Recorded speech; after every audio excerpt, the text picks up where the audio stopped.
করাপশনের অ্যাগেনস্টে লড়তে গিয়ে যারা নিজেরাই করাপশনে জড়িয়ে পড়েছিল, জনগণ তাদের কিভাবে প্রত্যাখ্যান করেছে, দিল্লির ইলেকশনের ফল সেটা তার একটা বড় দৃষ্টান্ত।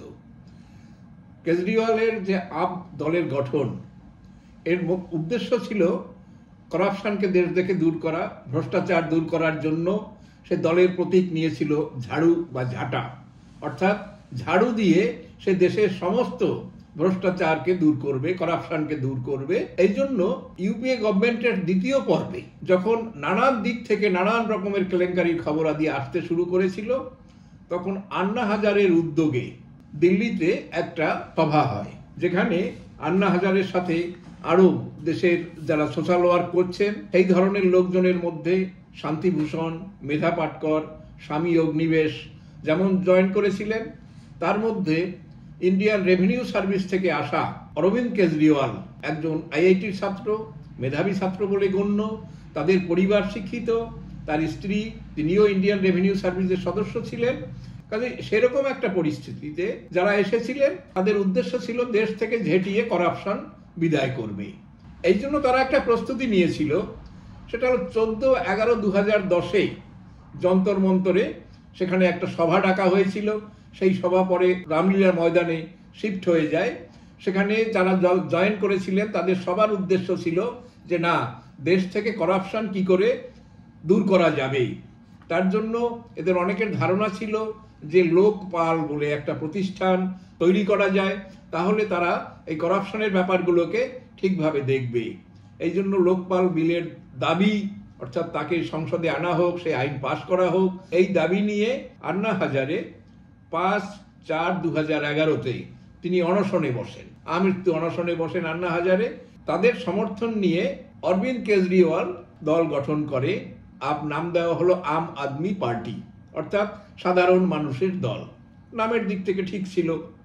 পরে যেটাকে আবার হাস্যকরভাবে বিজেপির লোকেরা বলতে শুরু করলো, যেটা আপদ, অর্থাৎ এটা একটা আপদ, বিপদ বিশেষ দেশের পক্ষে। কেউ বলছেন আপকে দূর করা শুধু নয়, তার সাথে পাপ দূর করা। যা হোক, সেসব রাজনৈতিক কথাবার্তার সাথে আমরা ততটা শেয়ার করছি না। এই সমস্ত কিছুকে নিয়ে 2012 সালের অক্টোবরের 2 তারিখে এই আপ দলের প্রতিষ্ঠা হয়। যেহেতু এটা কংগ্রেসের শেষ পর্ব ছিল, পরিস্থিতি তাদের অনুকূলে ছিল, লোকেরাও সমর্থন করেছিল এবং লোকেরা দেখেছিলেন যেখানে ফ্রেশ ব্লাড, অর্থাৎ বংশ পরম্পরায় পলিটিক্সের সাথে যুক্ত, পলিটিক্স যাদের পেশা সেই ধরনের লোক এরা নয়, এরা শিক্ষিত, উচ্চশিক্ষিত সরকারি কর্মী, তারা চাকরি ছেড়ে নানানভাবে এসেছে এবং একঝাঁক তরুণ অল্প বয়সী ছেলে মেয়েরাও তার সাথে যোগ দিয়েছিল।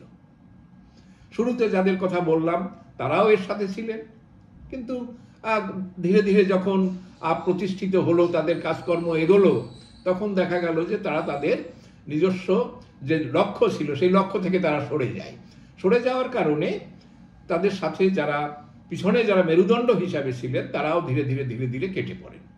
ফলে আপের সেই শেষ দিকেই দেখা যাবে সেই শান্তিভূষণ, আন্না হাজারে, মেধা পাটকর, স্বামী অগ্নিবেশ এর কেউই তার সাথে আর ছিলেন না, কারণ তারা বুঝতে পেরেছিলেন যে এরাও সেই কয়েনের অন্য পিঠ মাত্র। যাই হোক, আপ যখন প্রথমে ক্ষমতায় আসে 2015 সালে নির্বাচনে ভালো ফল করে কংগ্রেসকে একদম শূন্যে নামিয়ে দিয়ে তারা ক্ষমতা দখল করে।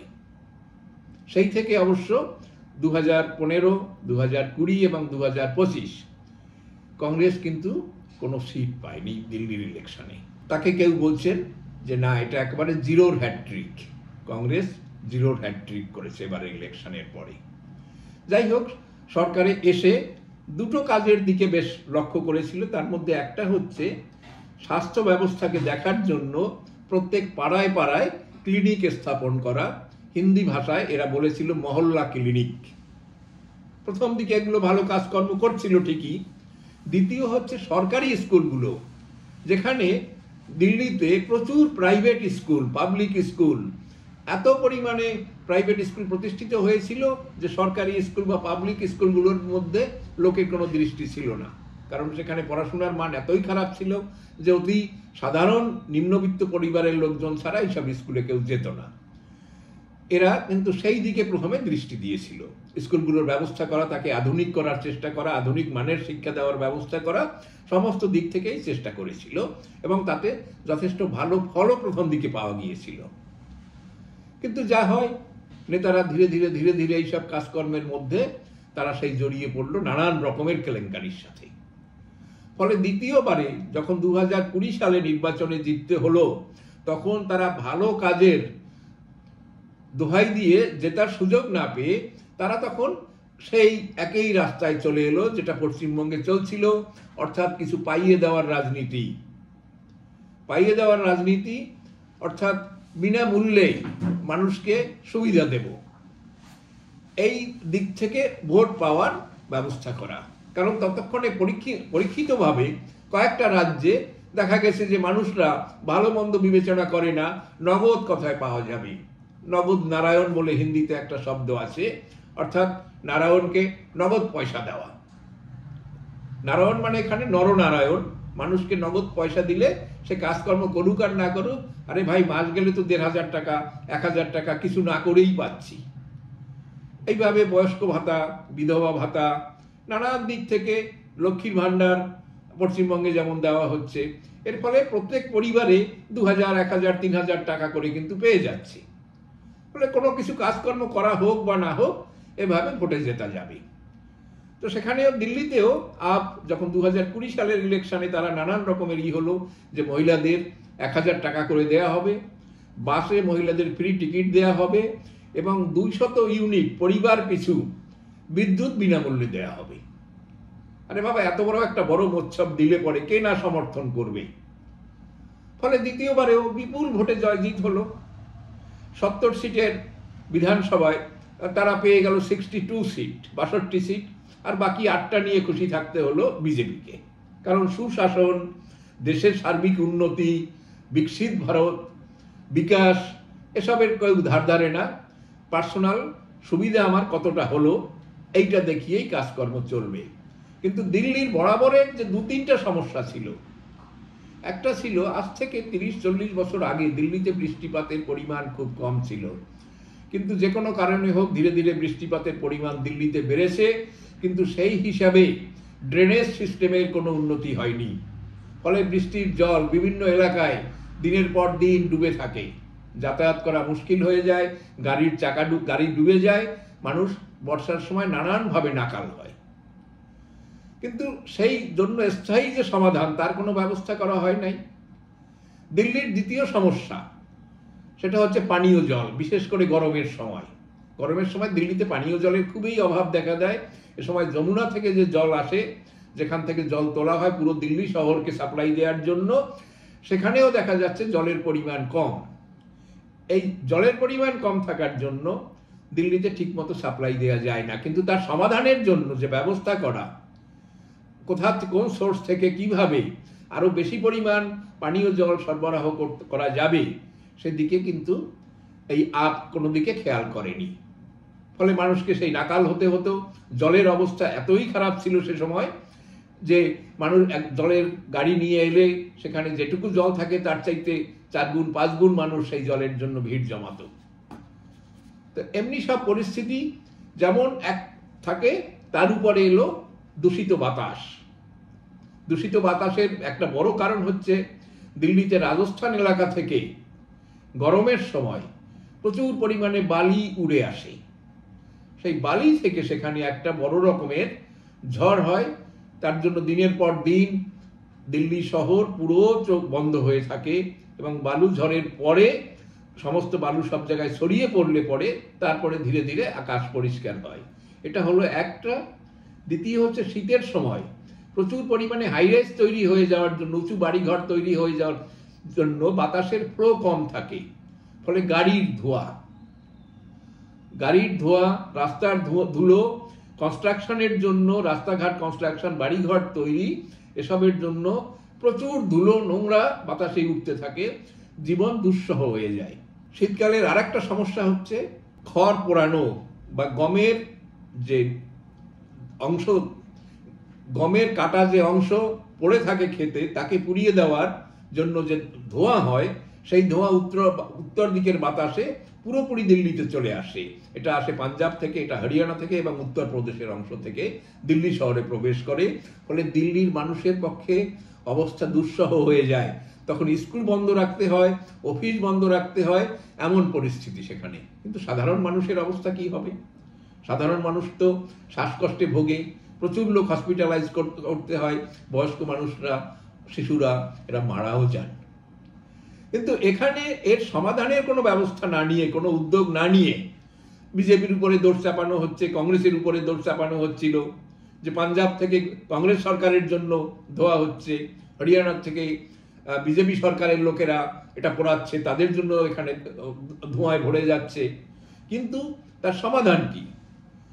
যখন পাঞ্জাবে আপের সরকার গঠিত হলো, দেখা গেল সেখান থেকেও তারা বন্দোবস্ত করে কিছুই করেনি এটা বন্ধ করার জন্য, অর্থাৎ একটা স্থায়ী সমাধানের যে ব্যবস্থা সেটা করেনি। বর্তমান নির্বাচনে আবার একটা নতুন ইস্যু তারা যোগ করে দিল, তা হলো যে জল যমুনা নদী থেকে আসছে, হরিয়ানা হয়ে আসতে হয় এবং হরিয়ানা সেখানে জলে বিষ মিশিয়ে দিচ্ছে। হরিয়ানার লোকেরা সেখানে বিষ মিশিয়ে দিচ্ছে, সেই দিল্লির লোকেরা সেই বিষ পূর্ণ জল পান করছে, বিষ ভর্তি জল পান করছে। এ নিয়ে নির্বাচন কমিশনেও নালিশ করা হয়েছিল এবং সেখানে অরবিন্দ কেজরিওয়াল নিজে বললেন যে না, আমি জল পাঠাবো, সেই জল আপনারা খেয়ে দেখুন বাঁচতে পারেন কিনা। অর্থাৎ নিজের সমস্যার সমাধান না করে তিনি নানানভাবে অন্যদিকে এলেন, যার প্রভাব পড়েছে 2025-এর নির্বাচনে। এই 2025-এর নির্বাচনে এই যেসব সুবিধা মানুষকে দেওয়ার জন্য বলা হয়েছিল, সেই সুবিধার পরিমাণ আরো বাড়ানো হয়েছে। অ্যামাউন্ট বাড়ানো হয়েছিল, 1000 টাকার জায়গায় মহিলাদের 2100 করে টাকা দেয়া হবে। এমনিভাবে নানান সুযোগ সুবিধা বাড়ানোর চেষ্টা করা হলো, কিন্তু সমাধানের রাস্তা হয়নি। মানুষের মনে পড়েছিল যে করোনার সময় দিল্লির লোকেরা অক্সিজেনের অভাবে মারা গেছে, অথচ দেখা যাচ্ছে যে বিভিন্ন জায়গায় আপের লিডাররা, স্বাস্থ্যমন্ত্রী, তারা অক্সিজেন জমা করে রেখেছিল, কিন্তু কেন্দ্র অক্সিজেন দিচ্ছে না। এই অপবাদ দিয়ে সে সময় যে সমস্যা মানুষের জন্য তৈরি করা হয়েছে যে বিজেপি সরকার যেন মানুষের কাছে অপদস্থ হয়। কিন্তু দেখা গেছে যে সঠিক যে পরিমাণ অক্সিজেন ছিল তা সে সময় ব্যবহার করা হয়নি। বাংলায় একটা কথা আছে যে কেবলমাত্র চালাকির দ্বারা মহৎ কাজ হয় না। মহাপুরুষদের বক্তব্য এটা, চালাকির দ্বারা কোনো মহৎ কাজ হয় না। 2025-এর ইলেকশনে এসে কেজরিওয়ালও ঠিক তাই দেখতে পেল। এর মধ্যে ভ্রষ্টাচারের যে প্রসঙ্গ, যেটা আমরা শুরু করেছিলাম, যে যেখানে ভ্রষ্টাচারের অ্যাগেইনস্টে কাজ করতে গিয়ে তারা ক্ষমতায় এসেছিল, কিন্তু পুরো দলের নেতারা নানান দিক থেকে ভ্রষ্টাচারে জড়িয়ে পড়লেন। একজন ওয়াকফের সম্পত্তি বিষয়ক সেই ওয়াকফ ম্যানেজমেন্টের কাজকর্ম নিয়ে জড়িয়ে গেলেন তার নিজের বাড়িঘর তৈরি করা নিয়ে। একজন জড়ালেন সেখানে মদের লাইসেন্স দেওয়ার জন্য, তার উপরে যে ট্যাক্স, সেই ট্যাক্স ছাড়ের ব্যবস্থা করার জন্য। ফলে নেতারা দেখা গেল একে একে সবাই শ্রীঘরে ঢুকে পড়লেন এবং 6 মাস, 1 বছর, 1.5 বছর শ্রীঘরে কাটিয়ে তারা অনেকে পরবর্তীকালে জামিনে ছাড়া পেয়ে বাইরে এসেছেন।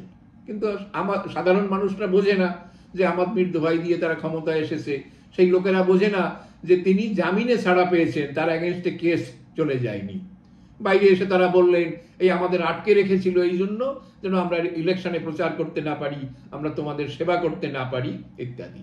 কিন্তু সমস্ত মানুষ এখন এই ধরনের কথাবার্তায় আর ভোলে না।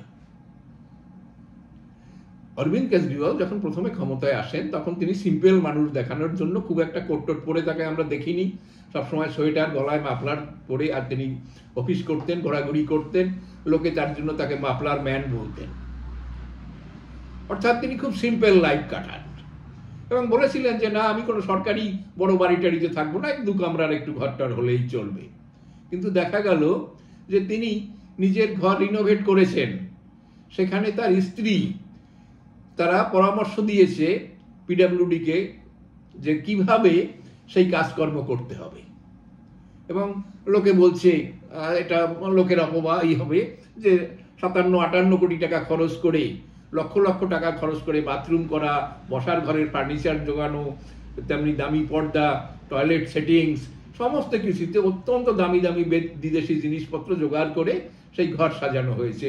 দুর্ভাগ্যের বিষয়, এইসব ঘরটার তৈরি হয়ে যাওয়ার পরেই তিনি শ্রীঘরে চলে গেলেন এবং শ্রীঘরে এসে আদালতের রায় তিনি আর মুখ্যমন্ত্রী থাকলেন না, যার ফলে সেই সাধের প্রাসাদ, যাকে বিজেপি মজা করে শীষমহল বলেন, যে সেখানে তার আর থাকা হয়নি। আর এবারে ইলেকশনে তিনি এমএলএও হতে পারেননি বলে হয়তো তার আর ওই ঘরে কখনো থাকার সুযোগ নাও হতে পারে, কারণ বাই দিস টাইম হয়তো দেখা যাবে যে দিল্লি সরকার ওই বাড়িকে অন্য কাজে লাগিয়ে দিয়েছে, সেটা আর মুখ্যমন্ত্রীর বাড়ি হিসাবে ব্যবহৃত হবে না। যাই হোক, তবে এত অপবাদ নিয়ে মানুষ তাদেরকে বুঝে গেছে যে না, এরকম একজন লোক, সে ক্রমাগত আমাদের ঠকিয়েই যাচ্ছে, এবং কথায় কথায় যেখানে তার ব্যর্থতা সেখানে কেন্দ্রের দোষ, সেখানে বিজেপির দোষ, সেখানে বাজপেয়ীর দোষ দিয়ে তিনি ধরে রেখেছেন যে দিল্লির মানুষ আমাদের প্রত্যাখ্যান করবে না, কারণ সাধারণ মানুষকে যদি একখানা রুটি ছুঁড়ে দেওয়া হয়, তাকে যদি চারানার পয়সা দিয়ে দেওয়া হয় রাস্তায়, হিন্দিতে বলে চৌয়ান্নি, দিয়ে দিলে তার পিছন পিছন ছুটতে থাকবে, আমার ভোটের কোনো অসুবিধা হবে না, আমার ভোট ব্যাংক অটুট থাকবে। যার জন্য সে বলেছে যে আমাকে হারানো মোদির পক্ষে এ জীবনে সম্ভব হবে না, তাহলে তাকে আরো একবার জন্ম নিতে হবে। অর্থাৎ কত বড় উদ্ধত্ত। এবং শুধু তাই না, তার যারা সাঙ্গপাঙ্গ, যিনি কদিন আগেও, অর্থাৎ তিনি দিল্লির মুখ্যমন্ত্রী ছিলেন, তিনিও কিন্তু তার কথাবার্তার মধ্যে এই ঔদ্ধত্য এইসব প্রকাশ পেত, কিন্তু মানুষ সেটাকে ভালোভাবে নেয়নি। তোমরা জনপ্রতিনিধি হিসাবে কাজে এসেছো, তোমরা জনগণের সেবক হিসাবে কাজে এসেছো, কিন্তু জনগণের জন্য কি করেছো? অর্থাৎ সামগ্রিকভাবে তাদের স্থায়ী কোনো প্রজেক্ট কিছু নেই, দিল্লির সার্বিক উন্নয়নের জন্য কোনো কিছু নেই। তারা দিল্লিতে কোনো নতুন করে, দিল্লি শহরের আয়তন, আকার এবং জনসংখ্যা যেভাবে বৃদ্ধি পাচ্ছে সেইভাবে স্কুল তৈরি করা, কলেজ তৈরি করা, হসপিটাল তৈরি করা, রাস্তাঘাটকে সেভাবে উন্নতি করা, তার কোনো দিকেই তারা কিছু করে নাই। বরং তারা বস্তি এলাকা, সাধারণ মানুষের যে এলাকা, সেখানে বেআইনিভাবে তারা কিভাবে থাকতে পারবে, তাদের কিভাবে তারা রেশন কার্ড পাবে, তারা ভোটার কার্ড তৈরি করতে পারবে, সেই সব দিকে তারা হাত বাড়িয়েছে। কারণ সেখানে অল্প জায়গায় প্রচুর পরিমাণ ভোট থাকে, তাদের সামান্য 1000-2000 টাকা দিয়ে দিলে তারা ভোট দেবে। কাজে আমাদের সমস্ত দিল্লিকে উন্নতি করে আমাদের কি লাভ হবে? এই সব জায়গার দিকে যদি সামান্য কিছু করা যায়, ভোটের পরিমাণ বেশি হবে। কিন্তু সাধারণ মানুষকে অত বোকা ভাবার কোনো কারণ নেই। সাধারণ মানুষ ধরে নিয়েছে যে আমাকে এর চাইতে যদি একটু বেশি দেওয়া যায়, কে দেবে? ফলে এরা যখন 2100 টাকা করে দেবে, বিজেপি শুনিয়ে দিল যে না, আমরা 2500 টাকা করে দেব, সুযোগের পরিমাণ আরো বাড়িয়ে দেব এদিক সেদিক থেকে। ফলে সম্ভবত সে কারণেও আপের যারা ভোট ব্যাংক ছিল, সেই ভোট ব্যাংক আর আপের দিকে না থেকে তারা ঝেঁটিয়ে চলে গেল বিজেপির দিকে। যারা আজকে ইলেকশনের ফল বিশ্লেষণ করেছেন, তারা নানানভাবে দেখিয়েছেন যে বিভিন্ন এলাকায় যারা এর আগে ভোট দিচ্ছিল আম আদমি পার্টিকে বা তাদের মেম্বারদের, প্রার্থীদের, তারা কিন্তু এবারে আর সেই দিকে ঝোঁকেনি।